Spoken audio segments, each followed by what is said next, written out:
أعوذ بالله من الشيطان الرجيم بسم الله الرحمن الرحيم الحمد لله رب العالمين السلام عليكم ورحمة الله وبركاته mbokki jullit yi ñu ngi leen di nuyu di leen ziyaara di leen ndokkeel ci shahru ramadan al mubarak bi ñu nekk waaye di leen ndokkeel ci ngoonu ajjuma bi di ñaan yàlla subhanahu wa taala yal na yàlla nangu suñuy koor yàlla nangu suñuy nawaafil yal na yàlla nangu suñu mboolem ibaadaat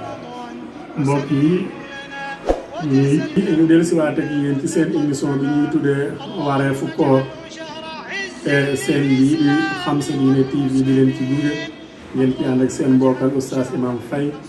mbokk yi tey ñu indi tënk bu gàtt rek ci ngëneeli fukki fan yi nga xam ne moomu ci weeru koor ci ni ko yonent bi sallallahu alayhi wa sallam fonke woon ak ni ko yonent bi sallallahu alayhi wa sallam ñu ci doon soññi muy fukki fan yoo xamante ni yonent bi sallallahu alayhi wa sallam waxoon na ne na ngeen ci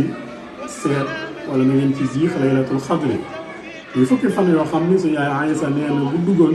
yonent bi sallallahu alayhi wa sallam day jóg guddi gi yeewaa këram takk ndigam ba mu dëgër mu fanaanee naafila waaye def fanaanee xiyaamu lay ngir dundal guddi gi kon mu nekk guddi yoo xam ne ay guddi yu barkeel la mu nekk guddi yoo xamante ni ay guddi yu nangu ñaan la waaye mu nekk guddi yoo xamante ni guddi yu profité la ci lépp loo xamante ni rëccal na nit ki ci weeru koor gi wala lépp loo xam ne rëccal na nit ki ci njuumte ci weeru koor gi bu mën a dabbaatal lële ko rawal waaye itam mën a tuub lii nga xamante ni rëccal na ko ba mu rëcc la woon def ko kon muy fan yoo xam ne fan yu barkeel la mbokk yi ñu góorgóorlu ci bu baax a baax rawatina ci fan yu tóol yi kon loolu fan yooyu ngëneel loolu la ñuy waxtaane tey incha allah